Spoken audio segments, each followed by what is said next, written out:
Hey, everybody. Welcome. My screen, I'm not actually sure if it's live or not because it still says scheduled on the top here. So that's interesting. So I'm going to wait just a moment before we get going. Okay, and we're live. There we go. It popped in, everybody. Well, hey, welcome back to another hashtag Lockboss show and giveaway. I tell you what, we're going to have some fun today. Let me go ahead and kind of lay it out for you. And then we're going to jump right in. So I'm here in a few short moments. I'm going to bring on John, the phone guy, Trumpy, and Adrian, Bozeman Vibes, Holly, and we're going to hang out, have a little bit of fun. If you guys have any questions, go ahead and throw them in the chat there. We can kind of talk about it, but I tell you what, we're going to have a little fun. And they were even telling me right beforehand, we're going to leak a little info about Aloha here in just a few minutes. So once we'll hang out with them for a bit, then I'll go ahead, we'll pop up the slides. And of course, we're going to announce this week's 5 lucky Lockboss winners. So without further ado, here we go. John and Adrian, welcome. Hello, everyone. Yeah, well, first of all, I really want to thank both of you, not only for coming on live and hanging out with me here for a few minutes today, but also sending me those clips in and allowing us to have a little bit of fun with that. So thank you both for that. It was fun. It was a lot of fun. It was. And of course, I'm drinking Topo Chico. I know the phone guy has one over there, and all of you watching, cheers. And Adrian's, he has water in the cup. We're pretending that's carbonated from Mexico. Absolutely. Yep. It's a Bozeman kind of thing. A Bozeman kind of thing, right? Exactly. I was thinking, maybe you had like a Perrier or, something going on over there in Bozeman. Yeah. But I'm curious now. I haven't asked you guys these questions, and I told you guys I wanted to wait till we went live.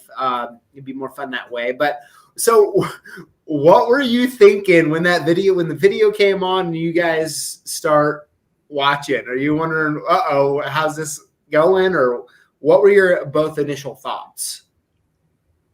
It was fun. You offered to show it to us early, and I think Adrian and I both were the same way.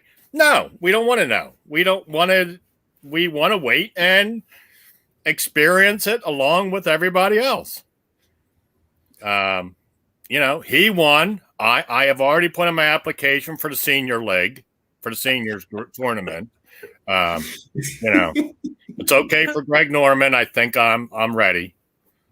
Yeah, Sir Nick Faldo was just here in Bozeman on Saturday at the football game. So, we'll get you in contact. And I am no Tom Brady. I know that now. At a certain age, you need to move on to the next group.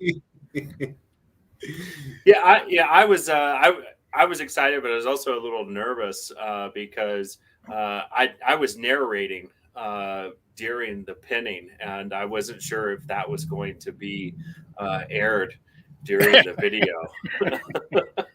I was poking fun of myself as I was doing it. My kids really got a kick out of it.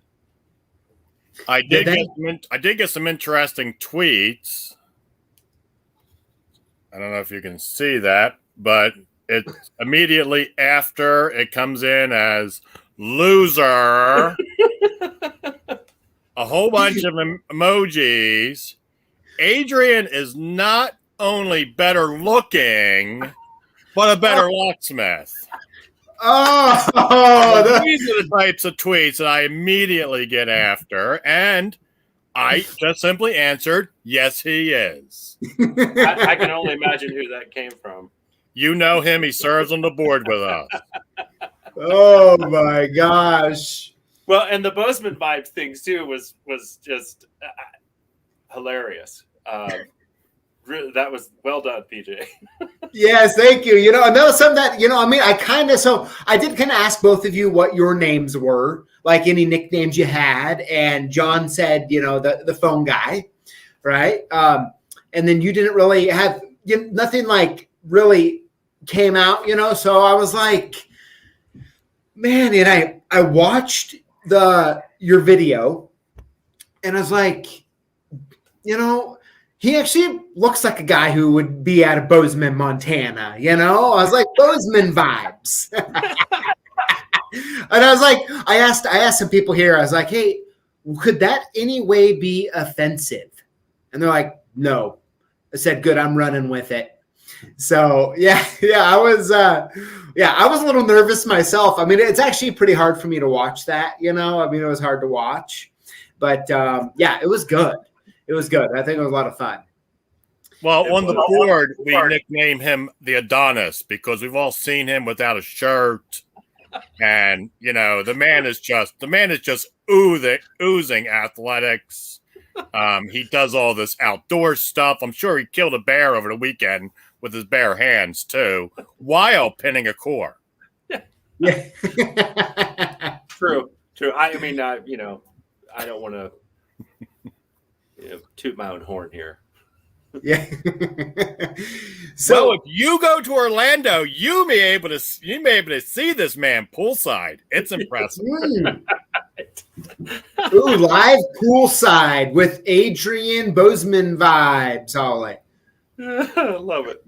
I mean, for that, we might even be able to get some sort of OnlyFans or something for that. Like we can work on it. Whatever we need to raise money. ASF, we can tie it in with the ASF, raise some money for the industry. There you go. Adrian's the eye candy. We can do that. Yep. So I can't imagine what's in the chat right now. Yeah.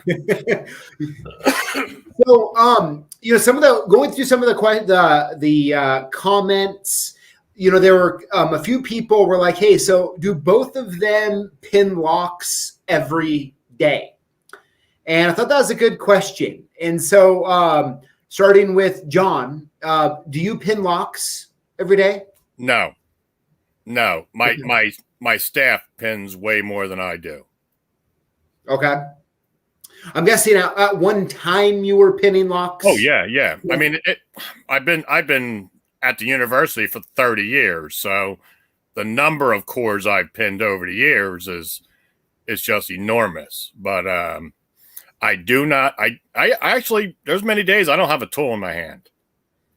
On a computer, going to meetings, doing spec reviews, stuff like that. So there's, I enjoy that work. It was fun pinning a core. Now, I'm doing a few a week, emergencies, stuff like that. But no, I do not do one every day. Could that, now that you say that, is it possible that maybe this is why you're called John the Phone Guy? In reality, the phone guy comment came from, and I'm sure Adrian's experienced it, a new rekey, a new move in. You show up, you're ready to put your cores in, and they're asking you, oh, are you here to fix the phones? Or are you here to fix the copier? Or are you going to set up the computers? And that's why we all have hard hats to say Locksmith on it, just so we can say no. But I do spend a good portion of my day on the phone, so I would rather be at the bench pinning. Okay. How about Adrian? Yeah, I pin every day. Some days more than others, but I mean, there's the station behind me that I work out of. But yeah, I would say in the past year I haven't pinned as much. You are pinning out of an original best. I couldn't tell from your video. Yes, it is. Yeah, it is an original best. But yeah, I get quite a bit of practice.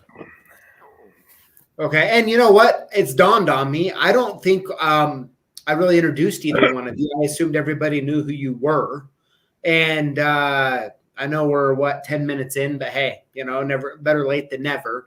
Would both of you just say where you work and what you do? I am the lead locksmith at the University of Pennsylvania in Philadelphia. I'm also serve on the board with Adrian of Aloha. Yeah, I'm a locksmith at Montana State University in Bozeman, Kentucky, as we like to call it. And yeah, I'm the current Northwest director for Aloha. Okay, thank you. I know 10 minutes in, but hey, right. I want to, an interesting thing that came up that I was pointing out in the video is like you guys actually had the two different formats of pinning, right? John, you were filling it all up and then putting some springs in and capping. Adrian, you were going one at a time complete. Is that typically how each of you actually pin the cores? Yes. Yep. Okay. Absolutely. I like the surprise. Pin it, cap it. Walk over, cut the keys. Hope they work. I do not have one of them. I do. So I do three. I do the first three or the last three, depending on how you want to count them. And I check both keys. I think because I pin so many of them that quite often I don't use tweezers. I just grab them with my sandwich grabbers, and pins get in different ways, and my math is wrong, and so I check the keys as I go, especially on the older best cores. I've found that I haven't found, but I learned that you need to snap them, and it's much easier to snap them with a few chambers pinned, as opposed to all of them. Okay. And for both of you, when you go to train a new person in pinning the cores, are you training them with how each of you pin, or do you train a different way and then gradually have them kind of come into their own? Well, I mean, a lot of times, when I'm teaching like students or even guys in my shop, I have them do less chambers because their math may not be accurate. Adrian and I both talked about it. Neither of us write down the math in reality. So we're doing it in our head as we go along. When you're first starting out, though, you make a mathematical mistake. It's better to find out a couple pins in. If I made a mistake in that core, I got 7 chambers I need to dump one at a time until I figure out. Adrian's way is probably better for people because even on his first turn, he did 3 chambers. If the key didn't work, he has only 3 chambers to worry about. He can back up, check his math in those chambers, and move forward. My way, I bad habit probably. Pin them all, cap it. But if it is something doesn't work, and it can be as simple as a pin popping from one out in the pinning kit. When you something bumps the table, pins can move. Yeah. Yeah, I mean, I've always been one, I tend to want to just pin them all at once like you, John, but I usually within a few cores start getting humbled, especially before the go, no go. And, you start randomly popping chambers, and next thing you know, it's like the last one is the problem, right? You're just guessing randomly. Well, it is always the last chamber you check, because once you've found your problem, you just keep moving forward. Yeah. If you keep popping more chambers, you're probably doing extra. Yeah. But yeah, it's very interesting. Now, as far as the time goes, John, I know we've kind of talked about this before, but I mean, when you guys were pinning that, I mean, would you say you were going faster than you normally will, or was that kind of like both of your kind of grooves that you tend to pin in? Well, I mean, your choice of keys was a little easier for us. There was only a change in a change in a control, so that was easy. We do got to talk about your use of industry language. Work key, really? That's what you called it? There was some. I don't know if it's driving Adrian nuts, but there was some parity issues. Some what? Parity issues. Since Okay. you're doing A2, the parody should have matched, but we're not going to be too judgmental on that. Okay. Well, We will talk about you behind your back later, but yeah. Well, you have to remember, hey, I went to public school in Idaho here, K through 12, you know, and actually YouTube's helped me tremendously with my grammar because so many people like I would say especially instead of especially. And the kind people on the internet would always help me get a little better about that, you know? So yeah, work key, control key. proper word is change key. Yes, change key. Change key Yeah, I mean, you have to view my terms as like street terms. You know, it's like if you're on the street with me, I think you'd get it. Well, we would get it. We're good. We're good. My guys love you, so you know. Yeah, I was trying to go as fast as I possibly could, and we've done this before in the shop where we have tried to pin cylinders repetitiously and see how many we could do in say a 10-minute period, and we usually just ended up making mistakes. So springs flying everywhere or dumping something over, which again is the point. I think that was in some of the comments too, was do the keys work? When you get to the end, did it work? Did you have to go back and redo all of it? If I was nervous about anything, it was having to go back and turn the thing over and dump one of them out and go back. That would have been more embarrassing than anything. Sure. Now, have either of you experienced trying to show someone to like a new hire to pin up cores and they just like were not getting it? Or have you been successful in that's not an option. I think trying to teach some or to have taught somebody the way that I was taught, and the way you write down your stack is different than the way I was taught at Aloha, and some of the classes where the way it's written, the way you write it down is the way that it is stacked in the chamber, and I write it the other way. I write it the other way too. My bottom pins are directly under. Yeah. So it's upside down, but it's the way I read it, kind of like reading left to right if I was to have written it down. And so trying to explain that to people who are new or maybe have it in a certain way would be difficult, to unlearn that. But that's also, if it works for you, by all means, there's no way I'm going to get in and say, well, you have to do it this way, as long as the key works, right?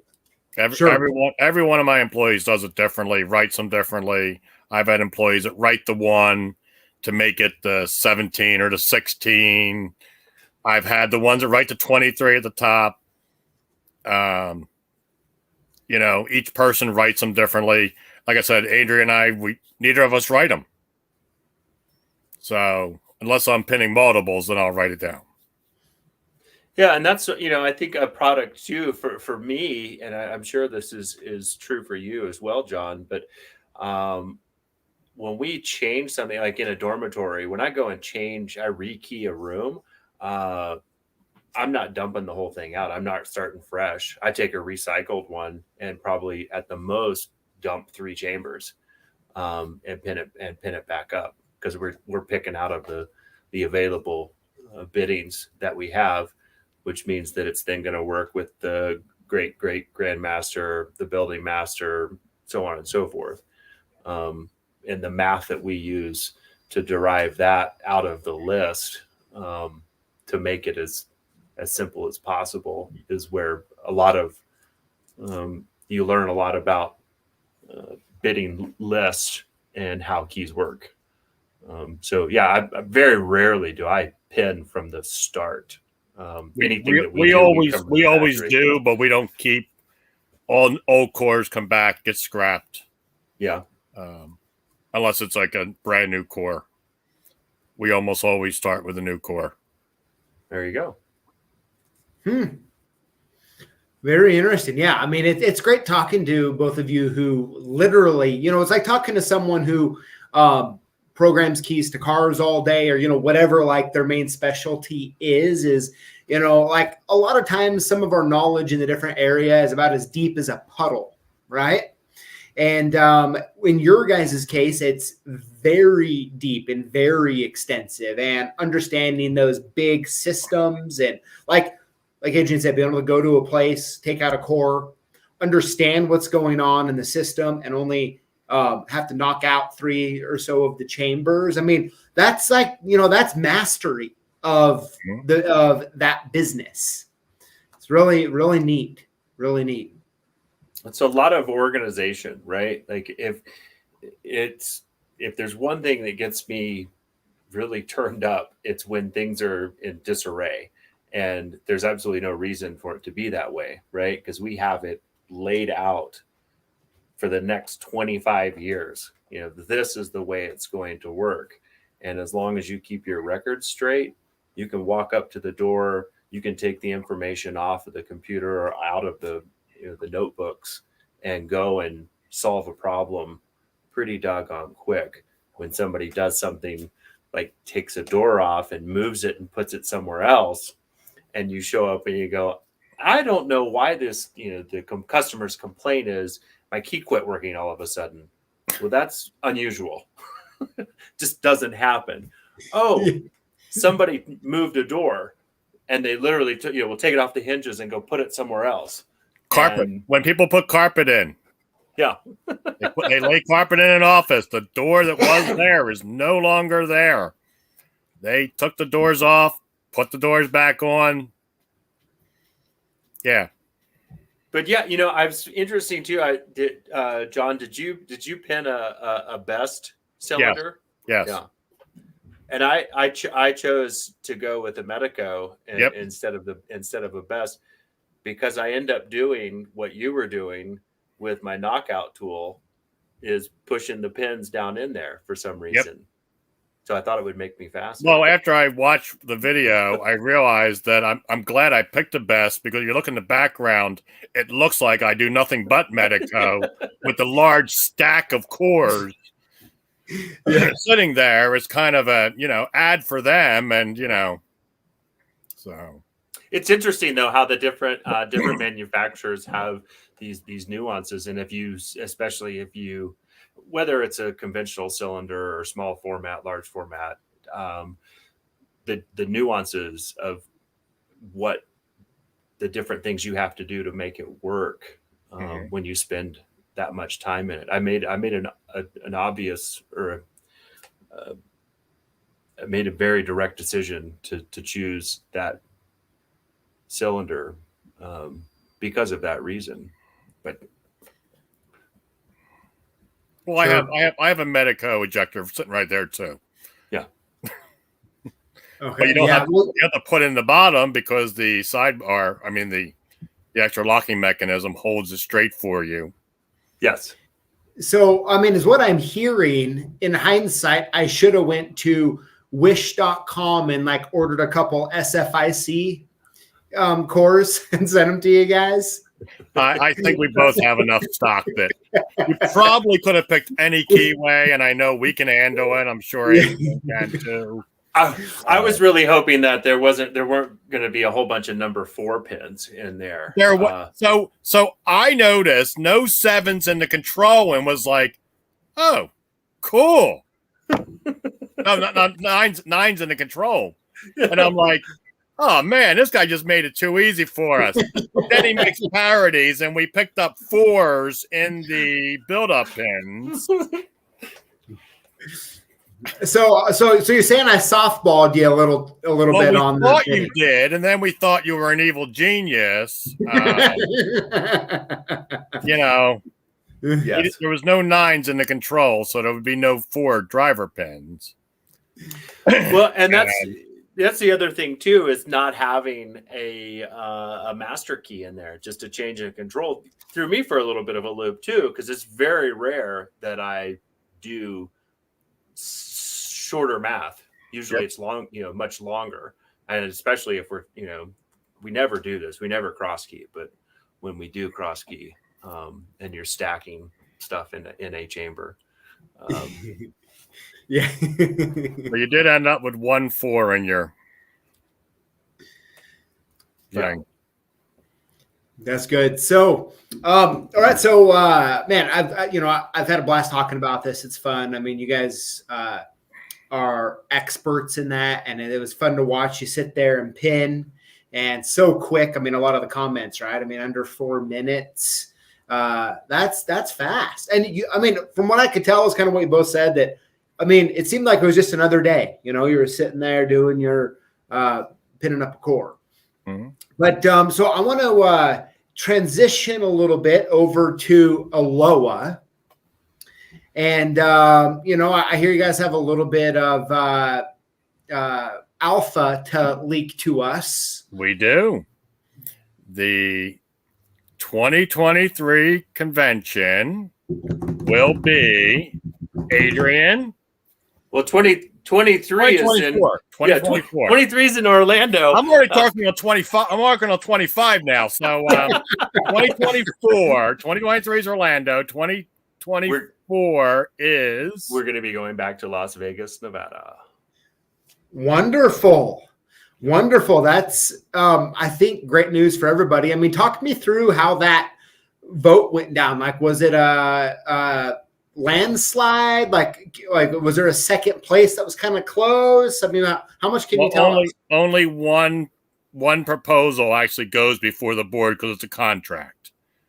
Okay. All expenditures over $10,000 have to go before the board.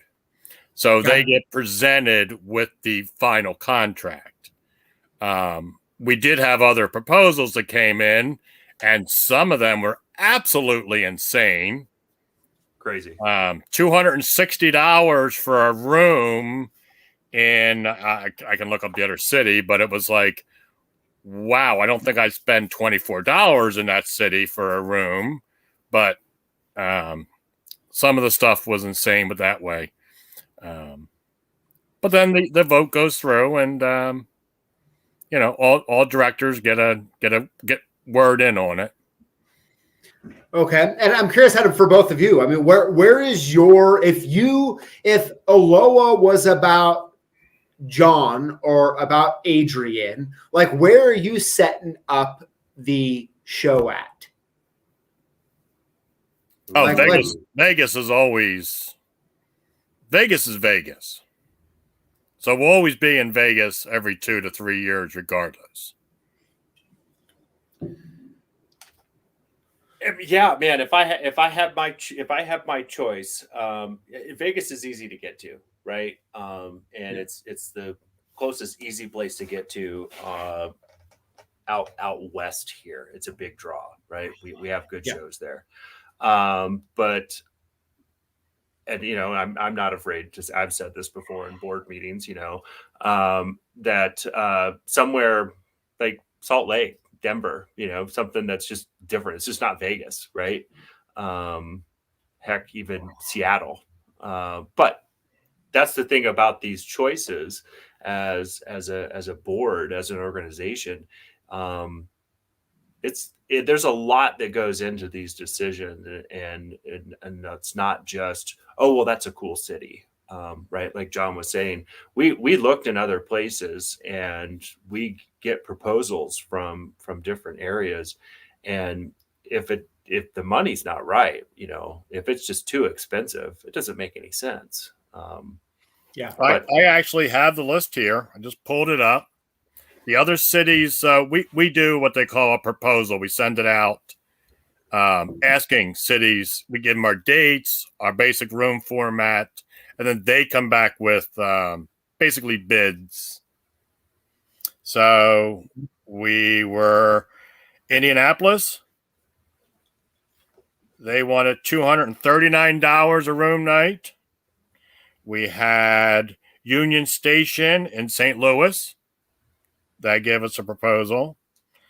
Memphis, Nashville, Harrah's, Atlantic City. That'd be convenient for me, but They wanted $200 a night for a hotel. The Pepper Mill in Reno, Silver Legacy in Reno, and then South Point.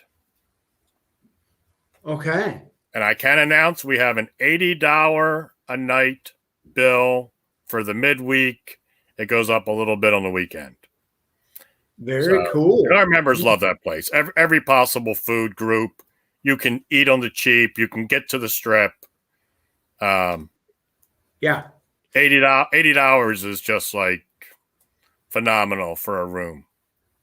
It really is. It's really, I mean, I'm going down to Apex SEMA here in a couple of weeks, and it crossed my mind to stay at the South Point. But I was like, it'd be easier just to stay where I don't have to Uber to the show. But very interesting. That's cool. I'm excited. I like it being in Vegas there. I mean, I'm kind of one of those people. I like direct flights, right? Like where I go is kind of dependent on like where I get a direct flight to, because I mean, I find myself staying overnight in cities that I was not planning on. So yeah. But and this is all part of due diligence. There's a lot of coordination. I mean, this has been going on since we left Vegas. So it's negotiations. It's getting other proposals. The board instructed my committee to search for tier 2 cities this time, which is the ones you can't fly in direct. Reno's a tier 2 city. You can't get now. I can fly from Philly to Dallas and then go to Reno, but people that are booking from Reno can't go directly to Reno from Dallas. That's just weird. So we look at all those things, and like I said, room nights is very important to our members. Yes, yeah. It's we had 5 hotel rooms this last time. 4 hotel rooms. I mean, it adds up, right? When you're staying there for about close to, 4, 5, 6 days, I don't think anyone necessarily minds a decent room for a lower price, right? But that's very good. It's got to count airfare. It's got to count all these things in. Yeah. It is a member service. Yeah. Now, speaking of, I don't think I actually brought either of you on to debrief Aloha down in Vegas this last year. I mean, were both of you happy with the turnout and the attendance in the classes and all of that, or were you hoping for more? We had some really good numbers. We're still looking at the financials of it. Our food and beverage was higher. So actually, when we're going back, our food and beverage will not be as high for the next trip. But yeah, numbers were great. Classes were well attended. We do a whole postmortem. Adrian can tell you the finances show up in our mailboxes, whether we want them or not. The comments, the projections, all that.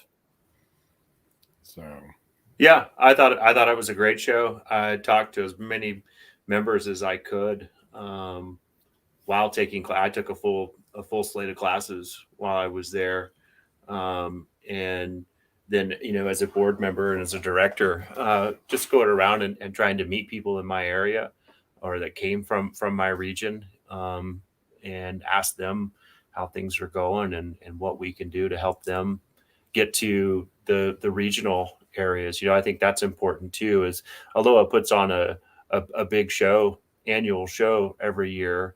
But we're branching out and pushing into these local regional shows and, trying to get folks to get active in their areas with other associations or just with your local locksmiths. Right. I mean, I was studying for a safe tech certification, and I've been taking a class online. That's something that Aloha is doing right now, and that's that's really, really helpful. I mean, sitting in a basically in a classroom virtually with somebody from Alaska and somebody down in Florida. That's great. So getting active in your region and getting in contact with folks like ourselves to, pool those resources to get people education or testing is what we're hearing a lot as well. And the internet, one of the things that come out from the pandemic is us utilizing this platform right here, right? And touching folks where they are. Well, Adrian, I have proctored your PRP in the past, and that's intense when you're testing. There is thought. There's a lot of concentration going on. There's like a heat wave that comes out of your section of the room. There's that much energy being burned. So testing. That's right. I don't know if that would be as fun watching over the computer. I don't know. Maybe we got, We'll have to ask Dawn. She's tomorrow night. I've got 3 hours of Zoom test. So I'll ask her to save the recordings for me, and let's see if it's. There you go. Nice. Well, good stuff. Well, hey, I appreciate both of you guys, and thanks for being volunteers at Aloha and all the stuff that you do to help promote the furtherment of the industry. And I want to send both of you a present. So I'm going to need 2 things from you after this. If you can email me what address you want me to send them to and what size of T-shirt you wear. So I have something special that will be headed your way soon. I can't wait. Fruit snacks. Yes, yeah, with fruit snacks. That's awesome. Thank you, PJ. Thank you for everything you do for our industry and putting it out there and encouraging others to learn and do their best. And this was a ton of fun. I really did you think, PJ, we might say no when you asked us at Aloha? I didn't know. I didn't know if you'd say yes or no. I do ask people some things, if they want to do some things, and sometimes they're just like, no way, Okay. So, but yeah, I really didn't know.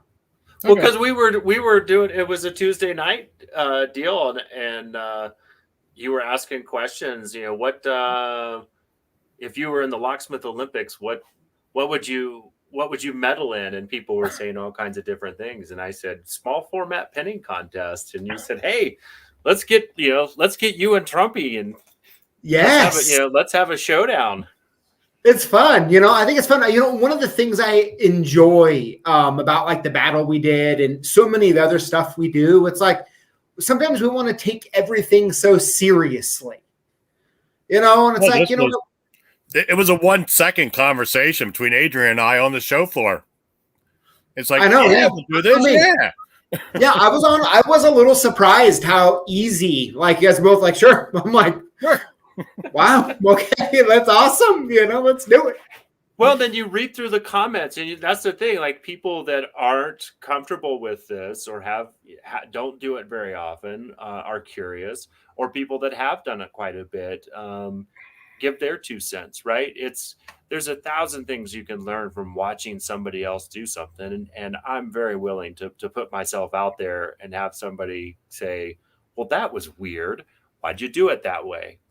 Well, here's why. I love the fact that you and I both did our course for the thing and totally different methods, different.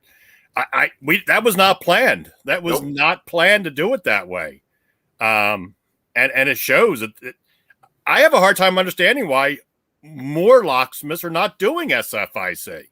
Mm-hmm. It's an ideal product, no matter what. You can do you can provide a single key. you never have to fear of rekeying a panic exit device again. Yeah. I mean, I remember the days taking unless an the tailpiece exit device swings off. over and you can't get it in just the right You position. can't get it to go right back in just to change a couple pins in a conventional cylinder instead of walking up, pulling it out, popping in a new one. Going from conventional, going to patented, going to restricted. I mean, it's all there. It all fits the same size. It is true. And it's also, I think, a real underrated part of the SFIC is the fact that when you get out of like the standard rekey stuff and onto like SFIC, there's more money in it. Right? It's not as price sensitive as a standard, Schlage key and knob cylinder rekey. And it's funny, you make more money. I mean, after you learn how to pin, at a good rate. And you don't have to, like you said, like taking the lock off the door. I'm sure if either of you right now have to take off a lock for some reason when you're rekeying it, it probably feels like a ton of extra work. You're like, why are we doing this? We never have to take it off to repin it. Yeah, never. When we're doing these, master ring. I just taught a class in that. Master ring cylinders. I just taught a class in that. Yeah. We have a whole building of these, and it takes we allow an hour and a half to do it, and we rekey them every day. So I love small format. Plus and minus pins. That's right. Wow. Well, great guys. I appreciate you guys coming on, hanging out. We definitely need to do this again as time goes on, and. Hope both of you have a good evening, and make sure you send me your sizes and addresses, because you and as well as the people watching are going to enjoy what you get. Perfect. All right.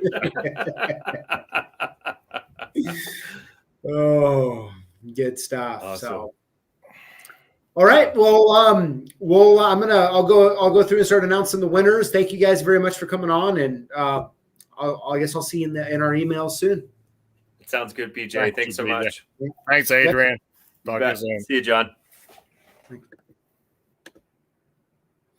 right, everybody. Was that fun or what? I tell you what, I appreciate both of them, and we sure had a good time together. So let's go ahead now and start moving through here. First up are the posts of the week. This one comes from Dynamic Locksmiths. And says, thought I'd share my latest van, all done by myself, a constant work in progress. Now, you can actually see more pictures than what you see here if you want to go to like Instagram, Facebook, something like that, or either one of those. And Dynamic Locksmith, I want to say that's a great looking van. Love the logo, love the inside layout. Very well done. And it's very impressive that you did all that work yourself. So great job. Next up here is from our very own Gerald S. Gerald, thank you so much for sending that picture in. I now know what you look like. How cool is that? So thank you for sending that in. He says, I about fell over when this big box showed up from CLK. Thank you so much for the prizes. I love the Lockboss shirt. Cylinder accessory kit was needed, and I will put the signal blocking bags to use for sure. Thanks for you and being such a help to me on this locksmith journey. Just about to start year 2. Very awesome, Gerald. Thank you for sending that in. And keep going here. Comment of the week. Now, this comes actually from John. He says, I fully admit Adrian took me by a mile. The winner buys the drinks. You see how he did that there? He definitely saw the loss, and then he's like, oh, hey, by the way, winner buys drinks. There we go. Very good. Very good. All right. So we're going to go ahead and announce this week's Lockboss winners. I'm going to go over the rules, make sure we're all on the same page, and we'll announce them. So here we go. What to do if you win. You're going to want to email us your shipping info to sales@CLKsupplies.com or call us at 800-848-6989, and we'll send your gifts soon. How to win. just comment on our videos and include the hashtag Lockboss. No purchase necessary. Winners will be chosen from the previous week's videos. It's really that simple. And I tell you what, we already have next year planned out. And I know it's only October, but I cannot wait to announce to all of you what is changing next year. It's going to be a lot of fun. But anyways, here we go. Without further ado, let's announce this week's 5 winners. Starting with winner number 1 is John Falk. John, congratulations. Winner number 2 this week is Curto Lock and Key. Curto Lock and Key, congratulations. Winner number 3 this week is Jeff and Things. Jeff and Things, congratulations. Winner number 4 is Reliable Lock and Key. Reliable, congratulations. And last but not least, winner number 5 is Back Pocket Locksmith. Congratulations to all of you winners this week. And of course, we have our Keep It Cool Carhartt cooler lunchbox going on right now, free with any order over $465, which brings me to, let me put my phone in my pocket because I know some of you have been asking who won the 2 lunchboxes last week, and I believe it was just clicked over to me. So let me see here. Okay, so the winners of the lunchbox, how cool is this? One of the winners from today, actually, John Falk won one of them. And the other winner is Phil Herman. Phil, congrats to that. So that's who won those 2 lunchboxes last week. And yeah, so I tell you what, everybody, I appreciate y'all coming on, hanging out with us, commenting, adding value to the conversation in the comments. Of course, we have some really cool videos coming out. If you didn't notice, I did my first ever short this past Sunday we released. So thank you all for watching that and commenting on that. And yeah, we're gonna be mixing it up quite a bit as we start moving forward here. And we definitely appreciate all you guys watching and your support. And more than anything, your comments where you're adding to the conversation so all of us can learn together. So thank you very much. I know I told you I have an announcement. I was hoping to announce it this week. Unfortunately, it's going to be next week. But I'll tell you this much. If you look on our website tomorrow, I don't know, afternoon sometime, it's going to look different. How about that? Check it out. So anyways, everybody, hey, have a great Tuesday evening and take care. We'll see y'all same place, same time next week. We'll see ya.